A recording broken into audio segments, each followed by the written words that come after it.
year was 2027. Advances in biotechnology were helping people improve their physical and mental abilities to an amazing degree. Provided, of course, they had enough money. A new breed of people was emerging, half human, half machine. And in Detroit, at least, not everyone was happy to see it. I'd just landed a job as head of security at Sarif Industries, a cutting-edge biotech firm. David Sarif himself handpicked me for the job, said he needed me to keep his people safe. My ex, Megan Reed, was one of them. Brilliant neuroscientist, Megan had found a way to make augmentation safe and affordable for everyone. All she had to do was present her research to Congress. But the night before her big meeting, my security measures failed. A team of Black Op mercenaries stormed into Sarif headquarters, massacring everyone in sight. 3 of the mercs were heavily augmented walking tanks. Their mission? Take out Megan and her team. I tried to stop them, but their leader tossed me through a plate glass wall. Last thing I heard as his bullets slammed into my brain was Megan's dying scream. I should have died with her. Only I didn't. High-end military-grade enhancements saved my life. The best augmentation Sarif's money could buy. It took me half a year to get a feel for her. Should have taken longer. But 6 months into my recovery, Sarif Industries was attacked again. This time, by a radical group of pro-human purists. Violent, militant, and fanatically opposed to human augmentation. They claimed to be members of Humanity Front, a non-profit organization that wanted the UN to limit biotechnology research. The thugs broke into Sarif's factory and found machinists working overtime on a top-secret military augment called the Typhoon. Sarif sent me to retrieve it, and when I did, I found one of the so-called purists next to it, wired with cerebral implants, trying to download its classified specs. Obviously, something more was going on. The AUG killed himself before I could question him. Sarif ordered me to dig deeper, so with the help of Frank Pritchard, Sarif's head of cybersecurity, I did. Turns out a second hacker had been controlling the AUG's actions from somewhere off-site. Pritchard and I tracked his signal to a secret FEMA internment camp in Detroit. The Black Op mercenaries were there. The same mercs who'd left me for dead 6 months before. Figured they'd try again when they saw me. It wasn't so easy for them this time. I took out the tank named Barrett, even got him to give me a new lead. A penthouse apartment in China. Of course, we both knew it would be a trap in the end.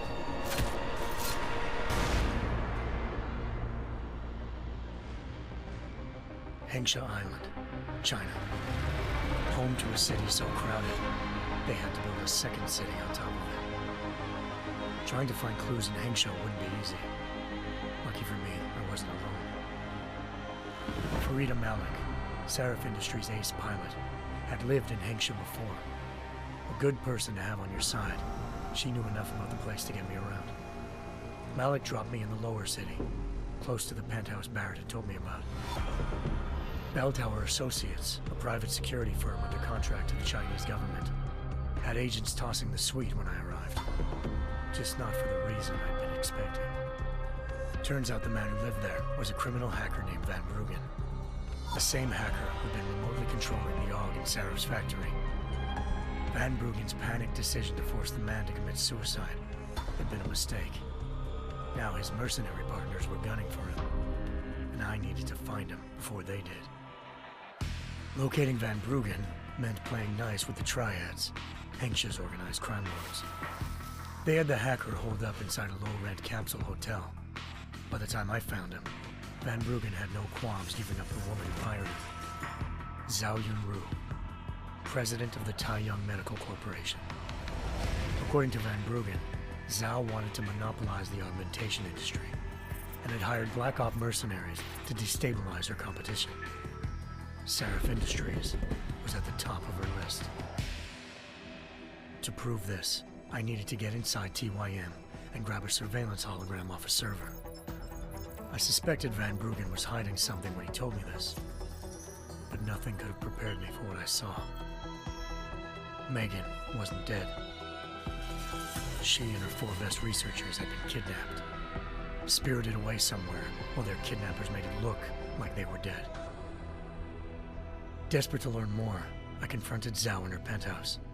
She claimed to be a pawn in a bigger plan, and hinted at a group so powerful it controlled global interests at a whim. Then she slipped into a panic room and hit the alarm, forcing me to make a very quick exit. I figured Zhao was lying, but part of her confession made sense. David Sarif had been worried about his people. So worried, he'd required all of them to have subdermal locator devices surgically implanted. The GPLs would have been broadcasting the day of the attack. But Zhao said a single call to Picus, the world's leader in global 24-hour satellite news, had turned those signals off. I needed to fly to Picus headquarters in Montreal if I wanted to learn more.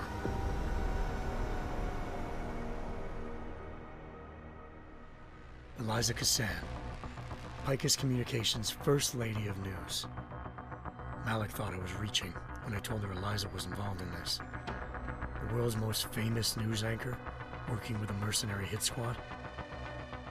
But when I confronted Cassan in her office, she freely admitted to jamming Detroit's satellites the night Megan's team had been taken. Said she's just been following her commands. I suspected she wanted to say more. But Black Op mercenaries showed up looking to shut us both down. And just like that, the Eliza I'd been talking to disappeared.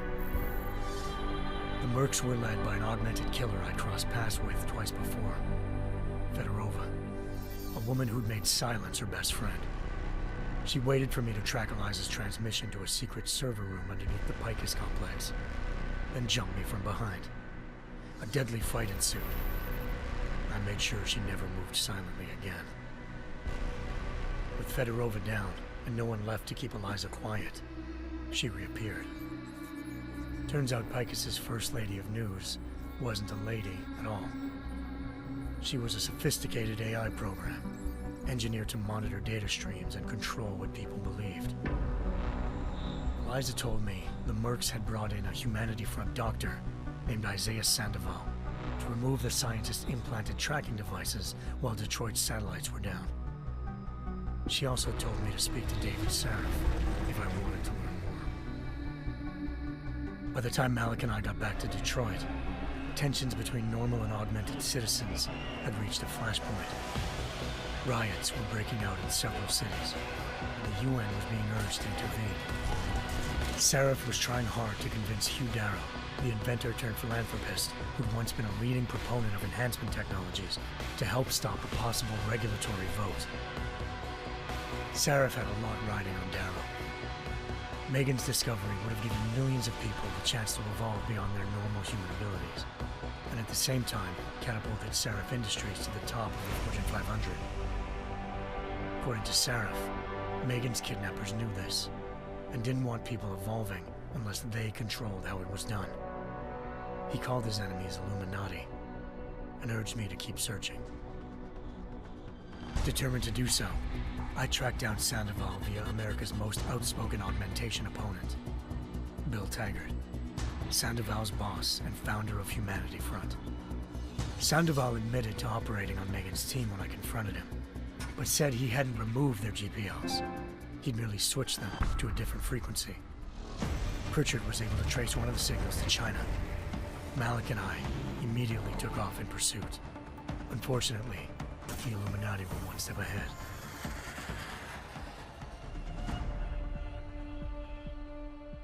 Ambushed. Shot out of the sky by Bell Tower Associates, seconds after entering Hengsha's airspace. Malik's piloting skills saved me. After a tense and bitter struggle, I escaped into Lower Hengsha. The tracking signal I was following led straight to the Triads, or more specifically, to the augmented arm of Tong Si-hung, leader of a gang of augmentation harvesters. Tong said they'd taken the arm off a corpse, which Bell Tower had left at their door, meaning at least one of Sarif's scientists was dead. Maybe not the rest of them, though. Tong pointed me to a port used for human trafficking and helped me slip aboard a bell tower ship. He was sailing to Rifleman Bank Station, a military base in the South China Sea. Bell Tower was holding kidnapped civilians as prisoners there, and using them to perfect the Hyron Project, a human-computer interface that left most of its test subjects dead. My search for Megan would have ended then, if not for a mysterious ally named Quinn. In exchange for my help exposing Bell Tower, he slipped me aboard a second ship headed to Singapore and an Illuminati-run biotech facility called Omega Ranch. 3 of Seraph's scientists were there, forced by their captors to create a technology capable of remotely shutting down augmented abilities. Thanks to an emergency recall notice issued by the World Health Organization, millions of people all over the world already had the biochip installed. With the help of the scientists, I tracked Megan to a private section of the ranch. There, I ran into Yaron Namir, the walking tank who'd put a bullet in my brain the first time we met. He'd teamed up with Zhao and was hoping to catch me off guard. Their little ambush didn't work. I found Megan in a suite belonging to Hugh Darrow, the billionaire philanthropist who'd Seraph had called on for help. Darrow had convinced her to go along with the biochip plan by promising to sabotage the tech. As she was explaining this, Darrow appeared in a global broadcast, telling the world that augmentations would be the death of mankind. Then he activated the biochips to prove his point. All over the world, augmented people flew into a killing frenzy. Darrow had betrayed everyone, and it was up to me to set things right. To do it, I had to reach Panchaea, a massive installation in the Arctic Ocean. As I raced through corridors built by an all-augmented workforce, I saw death and destruction firsthand. By the time I shut down Darrow's broadcast, I knew the damage he'd done. Still, humanity's future remained unclear. How would the world react to this sabotage? Would people ever regain their faith in augmentations again?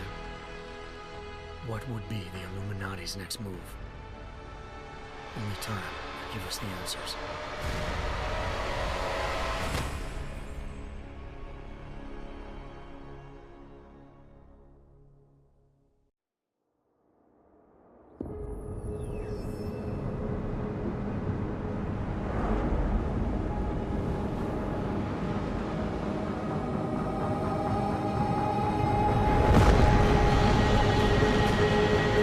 I once thought I could save the world. Now look at it.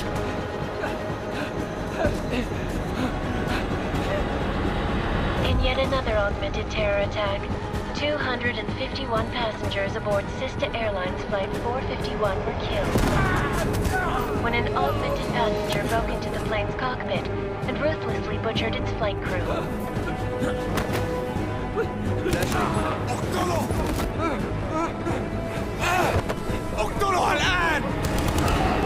Details recovered from the black box recorder suggest that the man may have been suffering flashbacks to the AUG incident. That horrible day 2 years ago when augmented people all over the world flew into a psychotic killing spree, causing the greatest loss of life in recent history. Sometimes, you just have to let go and embrace what you've become. Not gonna go all wonky on us now, Hansa, are ya? Well, if I do, McCready, I guarantee you'll never see it coming. Agent Jensen, am I gonna have a problem with you? No, sir. No reason to assume you would. Good, because you are the only augmented operative on this team, and I intend to make good use of you. Listen up, all of you. We got a sandstorm barreling down our ass and we can't afford to make mistakes. We're going after this man, an arms dealer named Shepard. He's ex-Bell Tower, one of the Special Forces commanders who disappeared during the incident. And he's come out of hiding? That cannot be good. It's not. He's selling weapons and military-grade augments to terrorists. This is Aran Singh, the undercover agent who lured Shepard out of his hole. Best you see Interpol's got. For 3 years he's worked hard to get in tight with the Jinn, an Iraqi smuggling cartel that's infected the Eastern Hemisphere like a plague. Last week, our arms dealer sent a message to the Jinn, offering to sell them a shitload of black market merchandise dirt cheap. They told Singh to handle the buy. They're not gonna like it when Interpol disrupts their party. Singh's cover really that good? It is right now. We need to keep it that way. This is where the deal's going down. A half-finished high-rise hotel that's been abandoned ever since the incident. It's not a pretty picture inside. Let me guess. Most of the laborers were augmented with heavy-duty industrial rigs. So when the incident hit, and they all went schizo, things got gruesome real fast. And no one, except for some homeless junkies, have been inside the place ever since. So what's the plan, Director? Singh's meeting Shepard on the ground floor, inside the hotel's main atrium. He sent the bulk of his Jinn crew to the penthouse levels to secure a vantage point. I want McCready's team to take up positions overlooking the atrium and make the arrest. Jensen, you're going in solo from the roof. My objectives? Keep the Jinn from joining the party. As far as we can tell, only one route connects the atrium to the penthouse level, a halfway decent elevator shaft. Here. I want you to block access to it. Fine. Just cut me loose. Do you plan on relying solely on your augments for this one? I'd recommend taking a little hardware, just to be sure.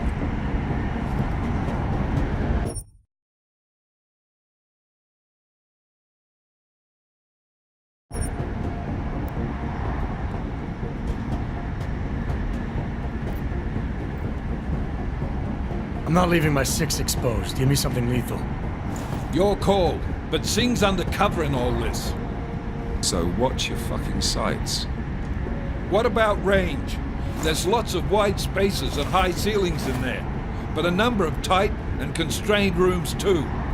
So it's a crapshoot, really.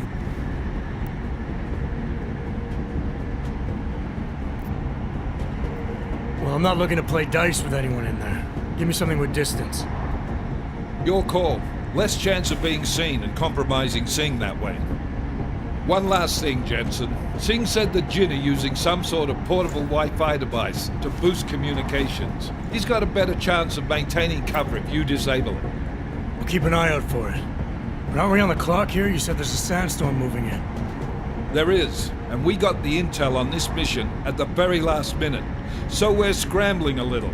If it comes to it, your number one priority is keeping the Jinn out of that atrium. Copy that. Time to put away your heavy thoughts, gentlemen. We're approaching the target building. You're up first, Jensen. Let's do this.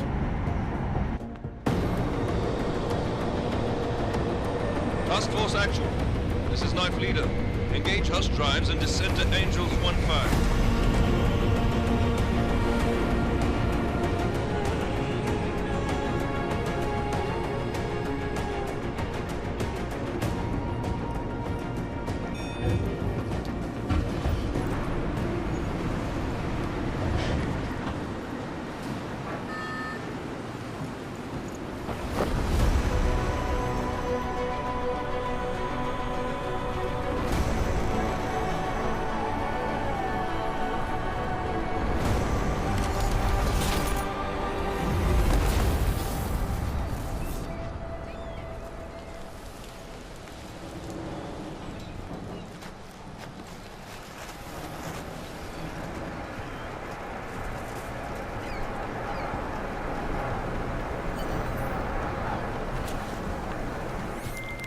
Team leader, this is Jensen. I'm on the roof.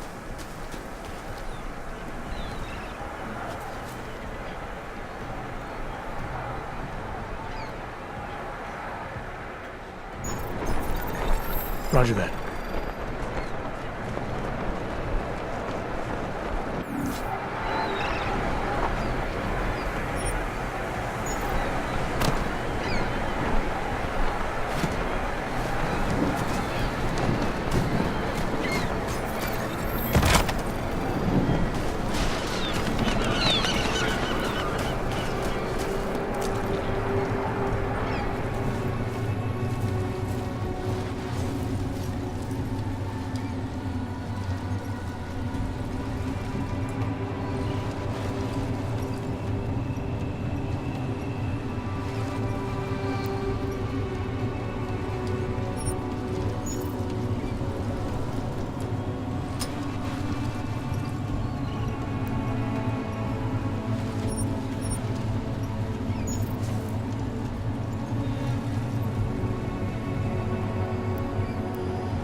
What's wrong? Should enjoy it, McCready. They have colors and shapes. Just remember, red means bad.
Anomaly detected.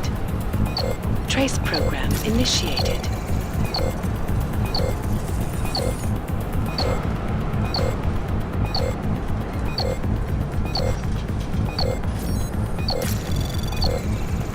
Access granted.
Ancient Gate!